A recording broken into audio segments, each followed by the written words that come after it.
Hello, I'm Justine Willis-Toms. Today I'm hosting Dr. George Lakoff. He's the author of the all-new Don't Think of an Elephant, Know Your Values and Frame the Debate.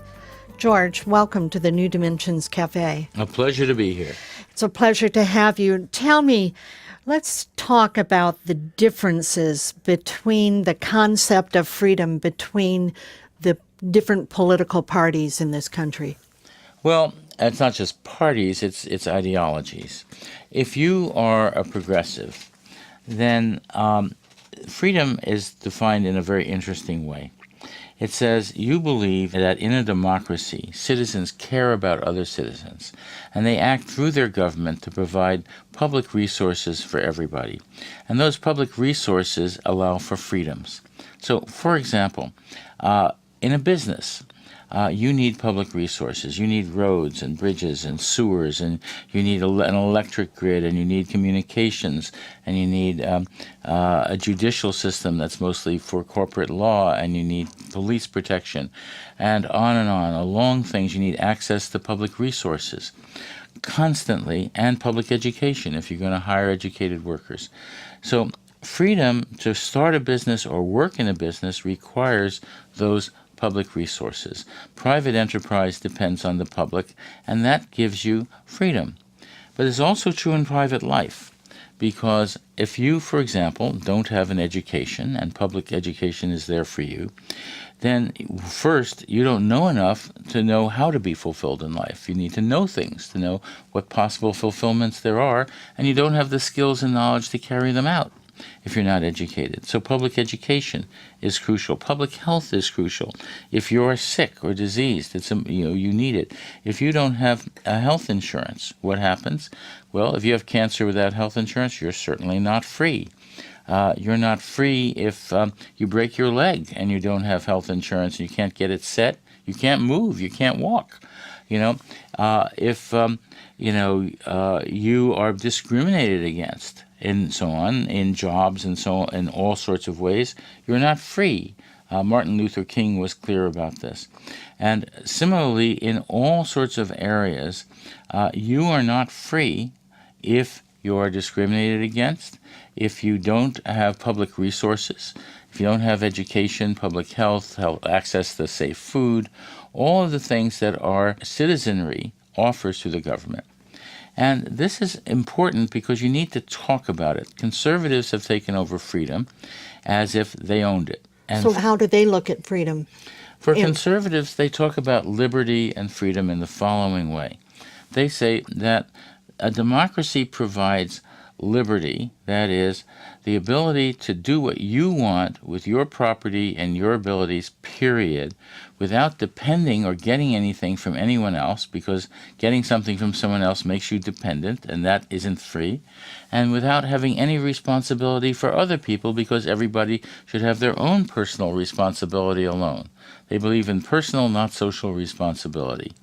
And that is a major point, because they don't see other people's freedom as having to do with their freedom. And the whole point about progressive views of freedom is that other people's freedom has everything to do with their freedom. So there's a kind of like, we call it the John Wayne syndrome, that highly individualized. In fact, people from other countries look on the U.S. as that's one of our primary motivations, is the freedom of the individual. Right. And the point is that in reality, the individual can't really be free without public resources. Without all those, without an education, without public health, without roads and bridges and, airplane routes, and without an internet that was developed through the government, without pharmaceuticals that were developed mainly through university research paid for by the government.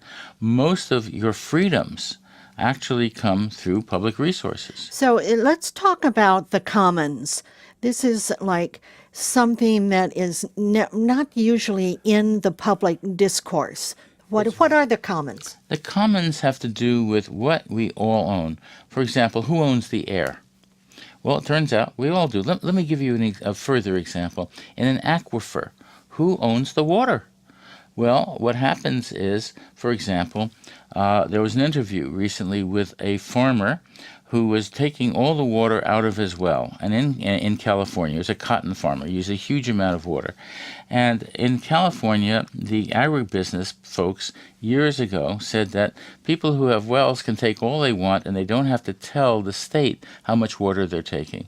And there was an attempt recently to change that bill, and the farmer was arguing against it. He said, no, the water in the well is my water. It's on my property. No, it's in an aquifer. It's flowing. It's everybody's. Or take fracking. Fracking uses, maybe millions of 5 million gallons of water in each hole. That's everybody's water. It's not just their water. Not only that, they put in huge amounts of chemicals, cancer-causing chemicals in each case.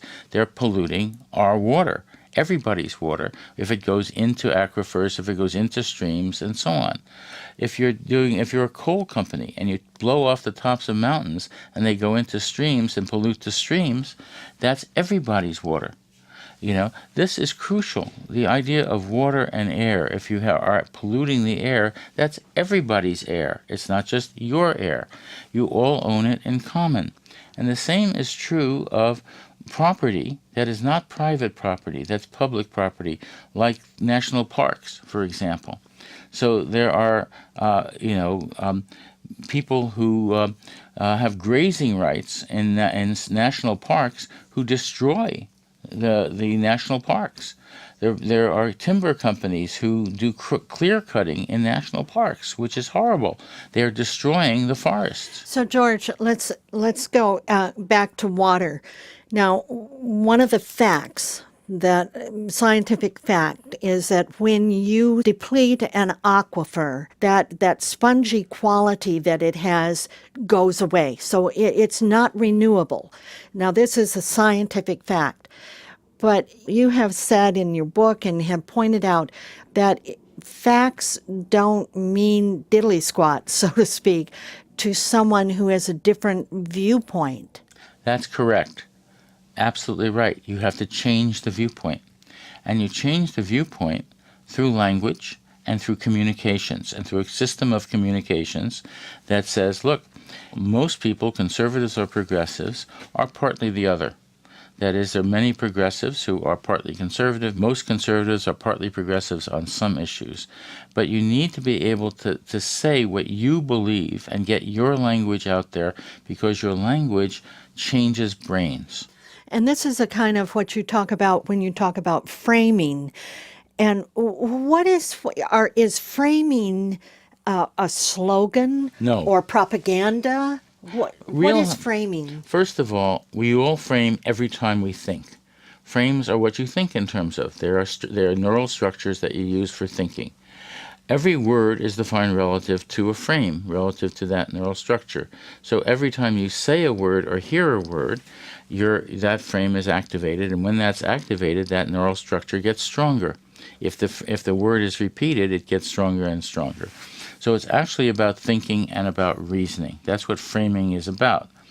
Now, slogans can activate frames as well, and that's the case. And people can use propaganda, things they don't believe, to say things to try to change people's frames. I'm against it. I think that we need to be honest, but to be honest, you need to know what you believe.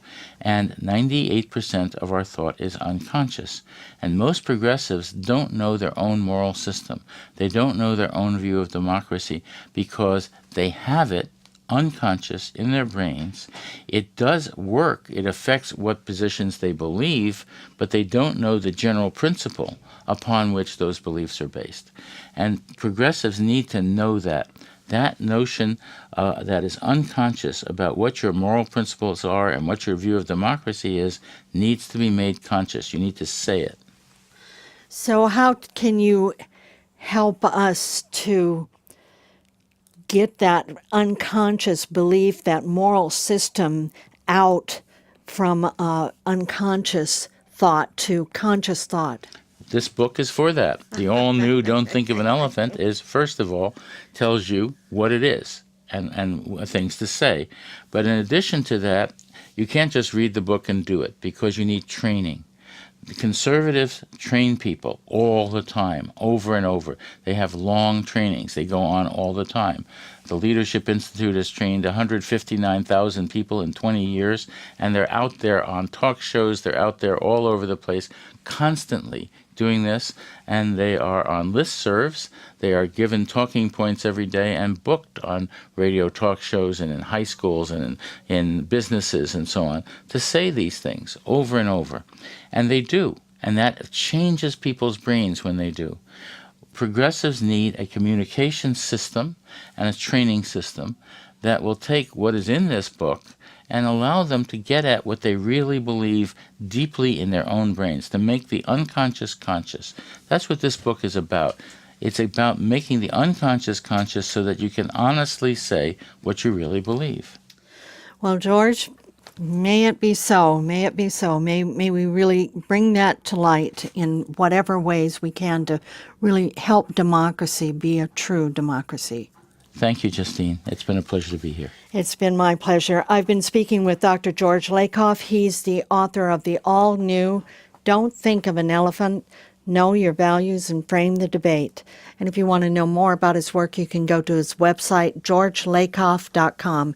And Lakoff is spelled Lakoff, georgelakoff.com. Or you could get there through the New Dimensions website, newdimensions.org. Thank you so much for joining us on the New Dimensions Cafe. I'm Justine Willis-Toms, and I invite you to please join us again. You've been listening to the New Dimensions Cafe. This series of shorter interviews features many of the remarkable guests also featured on our internationally syndicated one-hour New Dimensions radio series. To access more than 1,000 hours of programs, to subscribe to our newsletters, or to become a member, please visit us at newdimensions.org.